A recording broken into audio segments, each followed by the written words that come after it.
Hi guys, I'm back. Today it's the 15th of May 2021. Today I'm going to read Acts 28, 4 to 28, Proverbs 15, and Psalm 137. Let's get started. 5 days later, Ananias the high priest went down to Caesarea. Some elders and a lawyer named Tertullus went with him. They brought their charges against Paul to the governor, so Paul was called in. Tertullus began to bring the charges against Paul. He said to Felix, "You have enjoyed a long time of peace while you have been ruling. You are a wise leader. You have made this better nation. Most excellent Felix, we gladly admit this everywhere and in every way, and we are very thankful. I don't want to bother you. Would you be kind enough to listen to us for a short time? We found that Paul was a troublemaker. This man stirs up trouble among Jews all over the world. He is the leader of those who follow Jesus in Nazareth. He even tried to make our temple impure, so we arrested him. Question him yourself. Then you will learn the truth about all these charges we are bringing against him." The other Jews said the same thing. They agreed that the charges were true. The governor motioned for Paul to speak. Paul said, "I know that you have been a judge over this nation for quite a few years, so I am glad to explain my actions to you. About 12 days ago, I went up to Jerusalem to worship. You can easily check on this. Those bringing charges against me did not find me arguing with anyone at the temple. I wasn't stirring up a crowd in the synagogues or anywhere else in the city. They can't prove to you any of the charges they are making against me. It is true that I worship the God of our people. I am a follower of the way of Jesus. Those bringing charges against me call it a cult. I believe everything that is in keeping with the law. I believe everything that is in keeping with what is written in the prophets. I have the same hope in God that these men themselves have. I believe that both the godly and the ungodly will rise from the dead. So I always try not to do anything wrong in the eyes of God or in the eyes of people. I was away for several years. Then I came to Jerusalem to bring my people gifts for those who were poor. I also came to offer sacrifice. They found me doing this in the temple courtyard. I had already been made pure and clean in the usual way.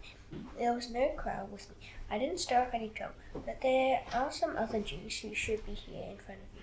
They are from Asia Minor. They should bring charges if they have anything against me.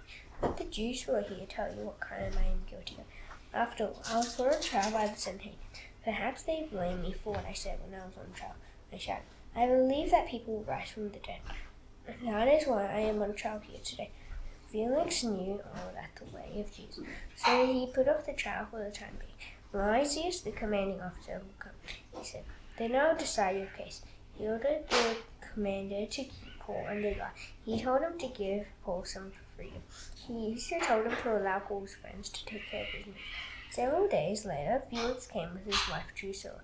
She was a Jew. Felix sent for Paul and listened to him speaking about faith in Christ Jesus. Paul talked about how to live a godly life. He talked about how people should control themselves. He used to talk about the time when God will judge everyone. Then Felix became afraid. "That's enough for now," he said. "You may leave. When I find the time, I'll send for you." He was hoping that Paul would offer him some money to let him go, so he often sent for Paul and talked with him. 2 years passed. Porcius Festus took the place of Felix. But Felix wanted to do the Jews a favor, so he left Paul in prison. 3 days after Festus arrived, he went out from Caesarea to Jerusalem. There the chief priests and the Jewish leaders came to Festus. They brought their charges against Paul. They tried very hard to get Festus to have Paul taken to Jerusalem. They asked for this as a favor. They were planning to hide and attack Paul along the way. They wanted to kill him. Festus said, "Paul is being held at Caesarea. Soon I'll be going there myself. Let some of your leaders come with me. If the man has done anything wrong, they can bring charges against him there." Festus spent 8 or 10 days in Jerusalem with him. Then he went down to Caesarea. The next day he called the court together. He ordered Paul to be brought to him. When Paul arrived, the Jews who had come down from Jerusalem stood around him. They brought many strong charges against him, but they couldn't prove that these charges were true. Then Paul spoke up for himself. He said, "I've done nothing wrong against the law of the Jews or against the temple. I've done nothing wrong against Caesar." But Festus wanted to do the Jews a favor. So he said to Paul, "Are you willing to go up to Jerusalem? Are you willing to go on trial there? Are you willing to face on these charges in my court? Paul answered, I'm already standing in Caesar's court. This is where I should go on trial. I haven't done anything wrong to the Jews. You yourself know that very well. If I am guilty of anything worthy of death, I'm willing to die. But these charges brought against me by these Jews are not true. No one has the right to hand me over to me. I make my appeal to Caesar. Festus talked it over with the members of his court. Then he said, You have made an appeal to Caesar. To Caesar you will go. A few days later, King Agrippa and Bernice arrived in Caesarea. They came to pay a visit to Festus. They were spending many days there. So Festus told them about his case. He left. He said, There's a man here that Felix left as a prisoner. When I went to Jerusalem, the Jewish chief priests and the elders brought charges against the man. They wanted him to be found guilty. But I told them that this is not the way Romans do things. You don't judge people before they face those spring charges against them. They must have a chance to argue against the charges for themselves. Then the Jewish leaders came back with me. I didn't listen to them.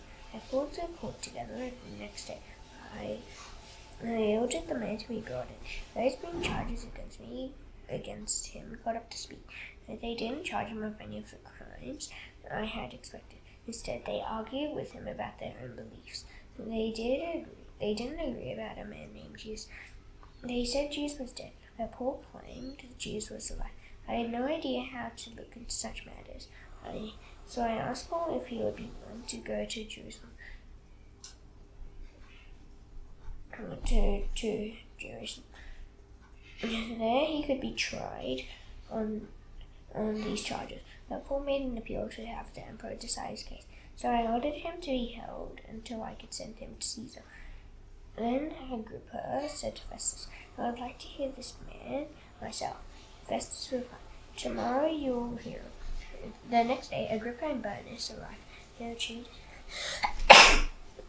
like very important people. They entered the courtroom. The most important military officers and the leading men of the city came with them. When Festus gave the command, Paul was brought in. Festus said, King Agrippa and everyone else here, take a good look at this man. A large number of Jews have come to me about him. They came to me in Jerusalem and noticed that he had Caesarea. They kept shouting that he shouldn't live any longer. I have found that he hasn't done anything worthy of death, but he made his appeal to the emperor. So I decided to send him to Rome. I don't have anything certain to write about him to His Majesty, so I have brought him here today. Now all of you will be able to hear him. King Agrippa, it will also be very good for you to hear him. As a result of this hearing, it will have something to write. It doesn't make sense to send a prisoner on to Rome without listening to the charges against him. Agrippa said to Paul, You may now present your case. So Paul motioned with his hand. Then he began to present his case. King Agrippa, he said, I am happy to be able to stand here today. I will answer all the charges brought against me by the Jews. I am very pleased that you are familiar with Jewish ways. You know the kinds of things that they argue about. So I beg you to be patient as you listen to me. The Jewish people all know I have lived ever since I was a child. They know all about me from the beginning of my life. They know how I lived in my own country and in Jerusalem. They have known me for a long time. So if they wanted to, they could tell you how I have lived. I have lived by the rules of the Pharisees. Those rules are harder to obey than those of any other Jewish group. Today I am on trial because of the hope I have. I believe in what God promised our people long ago. It is the promise that our 12 tribes are hoping to see come true. Because of this hope, they serve God with faithful and honest hearts day and night. King Agrippa, it is also because of this hope that these Jews are bringing charges against me. Why should any of you think it is impossible for God to raise the dead? I believe that I should oppose the name of Jesus of Nazareth. So I did everything I could to oppose his name. That's just what I was doing in Jerusalem, under the authority of the chief priest. I put many of the Lord's people in prison. I agree that they should die. I often went from one synagogue to another to have them punished. I tried to force them to speak evil things against Jews. All I wanted to do was hurt them. I even went looking for them in the cities of other lands. On one of these journeys, I was on my way to Damascus. I had the authority and commission of the chief priest. About noon, King Agrippa, I was on the road. I saw a light coming from heaven. It was brighter than the sun. It was shining around me and my companions. We all fell to the ground. I heard a voice speak to me in the Aramaic language. Saul, Saul, it said, why are you opposing me? It is hard for you to go against what you know is right. And I asked, who are you, Lord? I am Jesus, the Lord replied. I am the one you are opposing. Now get up, stand on your feet. I have appeared to you to appoint you to serve me, and you must tell other people about me. You must tell others that you have seen me today. You must also tell them that I will show myself to you again. I will save you from your own people and from the Gentiles. I am sending you to them to open their eyes. I want you to turn them from Satan's power to God. I want their sins to be forgiven. They will be forgiven when they believe in me. They will have their place among God's people. So then, King Agrippa, I obeyed the vision that appeared from heaven. First I preached to people in Damascus. Then I preached to Jerusalem and in all Judea. And then I preached to the Gentiles. I told them to turn away from their sins to God. The way they live must show that they have turned away from their sins. That's why some Jews grabbed me in the temple courtyard and tried to kill me. But God has helped me to this day. So I stand here and tell you what is true. I tell it to everyone, both small and great. I have been saying nothing different from what the prophets and Moses said would happen. They said the Messiah would suffer. He would be the first to rise from the dead. He would bring the message of God's light. He would bring it to his own people and to the Gentiles. While Paul was still presenting his case, Festus interrupted. You are out of your mind, Paul, he shouted. Your great learning is driving you crazy.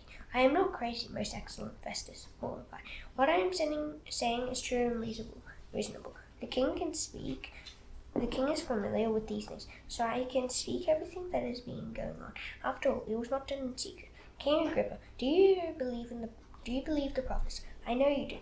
Then Agrippa spectacle. Are you trying to talk me into becoming a Christian? He said. Do you think you can do that in such a short time? Paul replied. I don't care if it takes a long time or a short time. I pray to God for you and all who are listening to me today. I pray that you may become like me, except for these chains. The king stood up. The governor and Bernice and those sitting with them stood up too. They left the room and began to talk with one another. They said, why should this man die or be put in prison? They said, he has done nothing worthy of that. Agrippa said to Festus, this man could have been set free, but he has made an appeal to Caesar. It is decided that we would sail for Italy. Paul and some other prisoners were handed over to a Roman commander named Julius. He belonged to the imperial guard. He boarded a ship from Adramyttium. He was about to sail for ports along the coast of Asia Minor. We headed out to sea. Aristarchus was with us. He was a Macedonian from Thessalonica. The next day we landed at sea. There Julius was kind to Paul. We let Paul visit his friends so that they could give him what we needed. From there we headed out to sea again. We passed the calm side of Cyprus because the winds were against us. We sailed across the open sea of the coast of Cilicia and Pamphylia. Then we landed at Myra in Lycia. There the commander found a ship from Alexandria sailing for Italy. He put us on board. We moved along slowly for many days. We had trouble getting to sea Cnidus. The wind did not let us stay on course, so we passed the calmer side of Crete opposite Salmon. It was not easy to sail along the coast. Then we came to a place called Fair Havens. It was near the town of Lasea.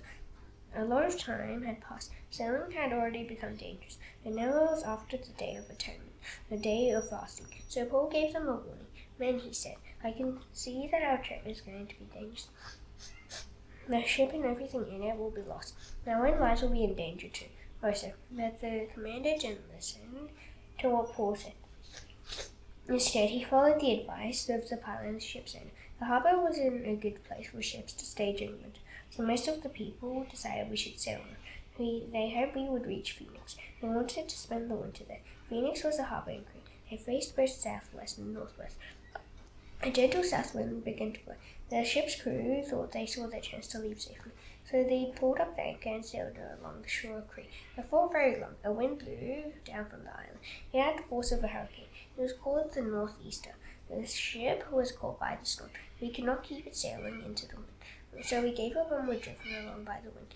We passed the calmer side of a small island called Corda. We almost lost the lifeboat that was tied to the side of the ship, so the men lifted the lifeboat on board. Then they tied ropes onto the ship itself to hold it together. They were afraid it would get stuck on the sandbars of Syrtis, so they lowered the sea anchor and let the ship be driven along.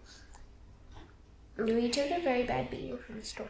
The next day, the crew began to throw throw the ship's contents overboard. The next day, on the third day, they even threw the ship's tools and supplies overboard with their own hands. The sun and stars didn't appear for many days. The storm was terrible, so he gave up all hope of being safe. The men had not eaten for a long time. Paul stood up in front of them. Men, he said, you should have taken my advice not to sail from free. Then you would have avoided this harm and loss. Now I beg you to be brave. Not one of you will die. Only his ship will be destroyed. I belong to God and serve him. Last night his angel stood beside me. The angel said, do not be afraid, Paul. You must go on trial in front of Caesar. God has shown his grace by sparing the lives of all those sailing with you. And continue to be brave. I have faith in God. It will happen just as he told me, that we must run the ship onto the beach of some island. On the 14th night, the wind was still pushing us into the Adriatic Sea. About midnight, the sailors had a feeling they were approaching land. They measured how deep the water is. They found that it was 120 feet deep. A short time later, they measured the water again. This time it was 90 feet deep.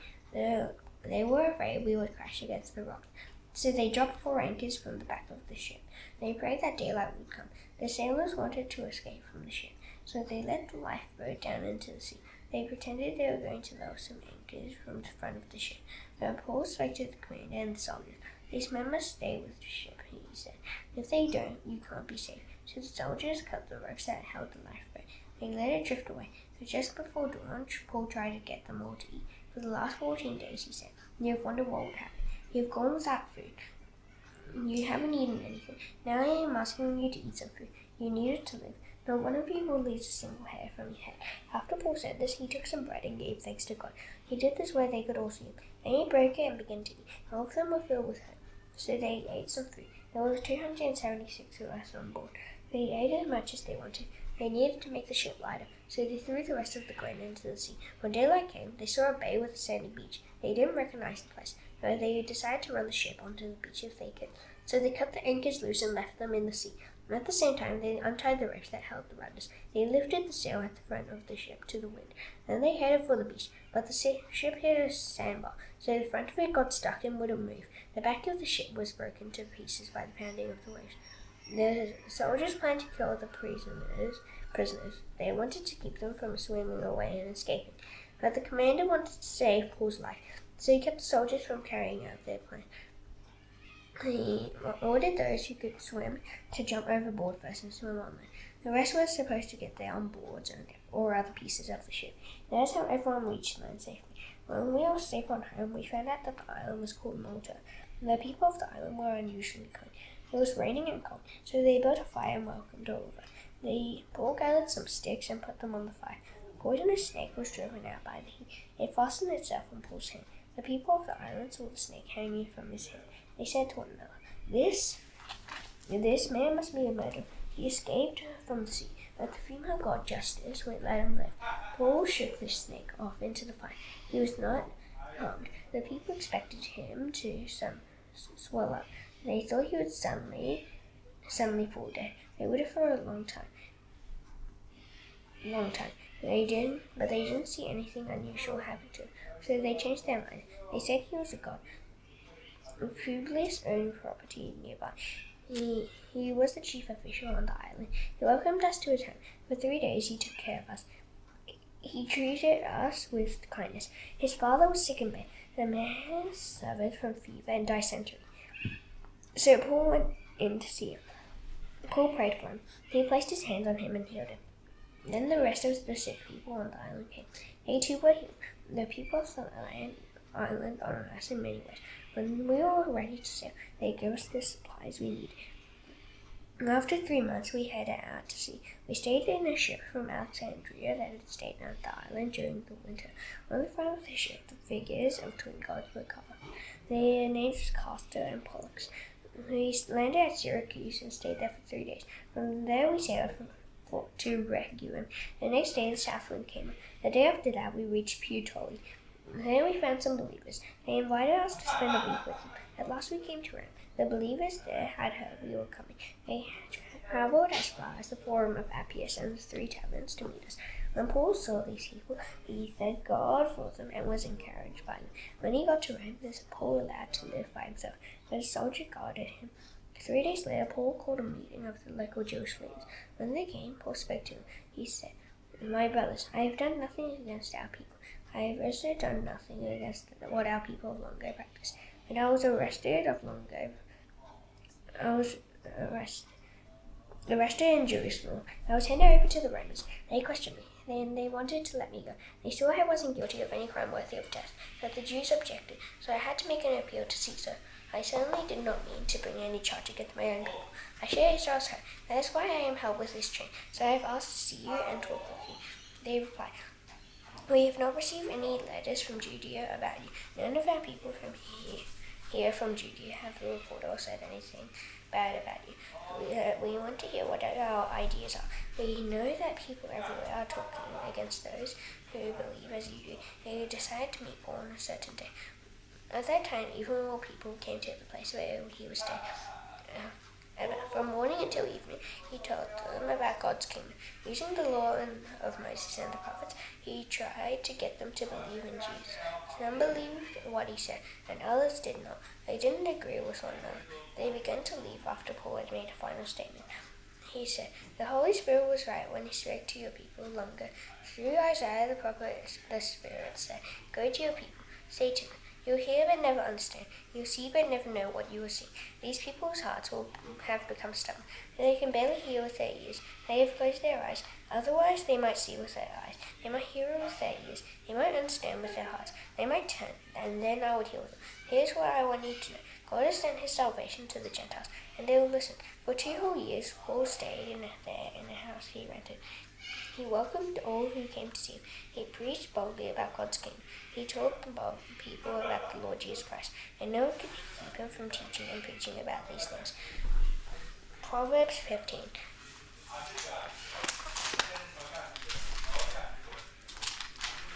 A gentle answer turns anger away, but mere words don't anger. The tongues of wise people use knowledge well, but the mouths of foolish people pour out foolish words. The answers of the Lord are everywhere. They watch those who are evil and those who are good. A tongue that comes is like a tree of life. The tongue that tells life reduces their breaking spirit. A foolish person turns their back on their parents' correction, but anyone who accepts correction shows understanding. The hearts of those who do right are whole good with, but those who do what's wrong are entirely wrong. The lips of wise people spread knowledge, but the hearts of foolish people are not honest. The Lord hates the sacrifice of sinful people, but the prayers of honest people please him. The Lord hates how sinners live, but he loves those who run after what is right. Hard training is in store for anyone who leaves the right path. A person who aims to be correct will die. Death and the grave lie open in front of the Lord, so human hearts certainly lie open to him. People who make fun of others don't like to be corrected, so they stay away from wise people. But a happy heart makes the face look cheerful, but a sad heart produces a broken spirit. A heart that understands what is right looks for notes, but the mouths of foolish people who feed on what is false. And all the days of those who are crossed are filled with pain and suffering. But a cheerful heart enjoys a good time that never loses. It is better to have respect for the Lord and have little than to be rich and have trouble. A few vegetables with their love are better than finding meat with their hatred. A person with a bad temper stirs up conflict, but a person who is patient calms things down. The way of people who don't want to work is blocked with thorns. The path of honest people is a wide way. A wise man makes his father glad, but a foolish man hates his mother. A person who has no sense enjoys doing foolishness, but a person who has understanding will straight ahead. Plans fail without good advice, but they succeed when there are many advices. Joy is found in giving the right answer. And how good is a word spoken at the right time? The path of life leads up for those who are wise. It keeps them from going down to the place of the dead. The Lord takes down the proud person's house, but he keeps the widow's property safe. The Lord hates the thoughts of sinful people, what he considers kind words to be rule. Those who always want more bring ruin to their households, but a person who refuses to be paid to lie will live. The hearts of those who do right think about how they will answer, but the mouths of those who do wrong will right evil. The Lord is far away from those who do wrong, but he hears the praise of those who do right. The cheerful look of a messenger brings joy to a heart, and good news brings health to you. Gives health to your body. Whoever listens to a warning that gives life will be at home among those who are wise. Those who turn away from correction hate themselves, but anyone who accepts correction gains understanding. Wisdom teaches you to have respect for the Lord, so don't be proud if you want to be honored. Psalm 137. We were sitting by the rivers of Babel. We wept when we remember what had happened to Zion. On the nearby poplar trees we hung up our harps. Those who led elders as prisoners asked us to sing. Those who enjoyed hurting us ordered us to sing joyful songs. They said, "Sing one of the songs of Zion to us." How can we sing the songs of the Lord while we are in another land? Jerusalem, if I forget you, may my right hand never be able to play the harp again. If I don't remember you, may my tongue stick to the roof of my mouth so I can't sing. May it happen if I don't consider Jerusalem to be my greatest joy. Lord, remember what the people of Adam did on the day Jerusalem fell. Tear it down, they cried. Tear it down to the good people of Babel. You are sentenced to be destroyed. Happy is the person who pays you back according to what you have done to us. Happy is the person who grabs your babies and smashes them against the rocks. Now this done, I shall now do the Lord's Prayer. Please bow your heads. Our Father in heaven, hallowed be your name. Your kingdom come, your will be done on earth as it is in heaven. Give us today our daily bread. Forgive us our debts, as we also forgive our debtors. Lead us not into temptation, but deliver us from the evil one. For yours is the kingdom and the power and the glory forever. Amen. See you tomorrow. Bye.